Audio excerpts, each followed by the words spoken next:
Welcome to this short video on shared decision making.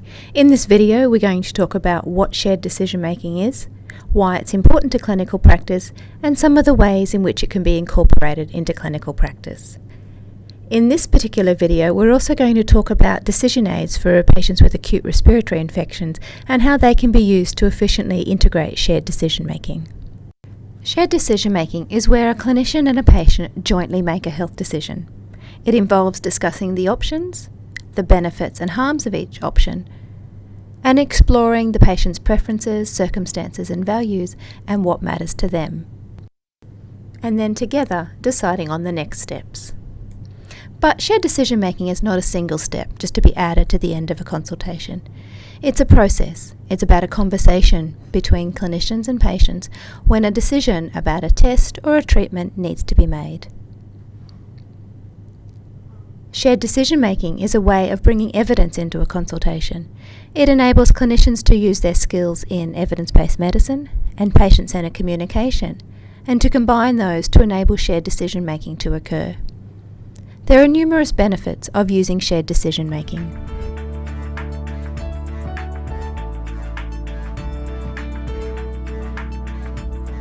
There are some myths and concerns about shared decision making that some people have, which can stop them from trying to use it in practice. Think for a moment. Are there any concerns that you have about trying to use shared decision making? One common query is whether it increases the length of the consultation, but we know from 3 systematic reviews that it doesn't. Another concern is that patients will feel abandoned during the decision-making process. But shared decision-making is not about leaving patients to make decisions unsupported. It's about the clinician and the patient collaborating and together working out the best course of action for that patient. Another myth is that most patients don't want to be involved in making health decisions. But actually, we know from surveys in many countries that most patients do, or at least they want to be offered the opportunity to participate. Some people are concerned that the information needed to make health decisions is too complex for patients, and therefore they won't be able to participate in the decision. But we know from many studies that patients can and want to understand the information and be involved in making decisions. And finally, a number of clinicians think that they already do shared decision making. That may be so, and if so, that's great. But studies tell us that what some clinicians think is shared decision making actually isn't. It's more than having great communication skills and rapport with patients. Shared decision making involves extra steps, such as explaining each option, the quantitative evidence of the benefits and harms of each option, and then exploring with the patient their preferences and what matters to them. For some clinical decisions, decision support tools such as decision aids have been developed. They use clear, easily understandable language to describe the options, the benefits and harms of each option, usually with figures or graphics that make understanding the numbers easier, and they sometimes have values clarification exercises. Good quality decision aids have usually been tested with patients to check that patients like and understand them. Decision aids can be used before, during or after a consultation with a health professional.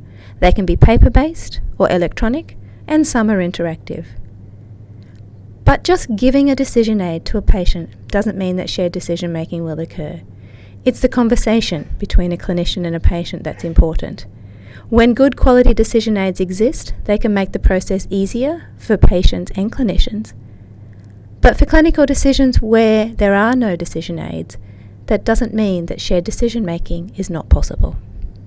Okay, now let's move on to talking about patients with acute respiratory infection. There are a number of studies that found that many doctors think that patients with an ARI are expecting antibiotics.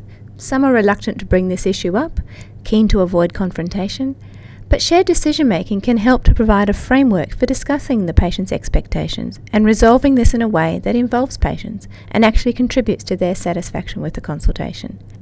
Again, from a number of studies, this time with patients, we know that it's actually not antibiotics that most patients are expecting. What most patients are wanting is actually reassurance that the illness is nothing serious and symptom relief. And of the patients that are expecting antibiotics, sometimes this is because they don't realise that they're usually not needed and that the illness will most likely get better on its own, and they mistakenly think that antibiotics help with relieving symptoms such as fever and pain. When we studied how much patients think that antibiotics help for acute respiratory infections, most people think they are much more effective than they really are. On average, they think it shortens the illness by 3.5 days, whereas the evidence tells us that it's about half a day. And many patients did not know that antibiotics can have harms, both side effects and contributing to the problem of antibiotic resistance. A recent Cochrane review of 10 trials found that interventions which aim to facilitate shared decision-making reduced antibiotic use for ARIs compared with usual care. The absolute reduction in antibiotic use was 18%, and importantly, this reduction in antibiotic prescribing occurred without an increase in patient-initiated reconsultations or with a decrease in patient satisfaction with the consultation. So, how can shared decision-making be incorporated into ARI consultations? We have developed 3 decision aids which can help with this.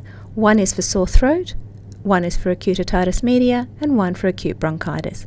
They're designed to be used by GPs with their patients to help you and your patients discuss and decide whether antibiotics are needed.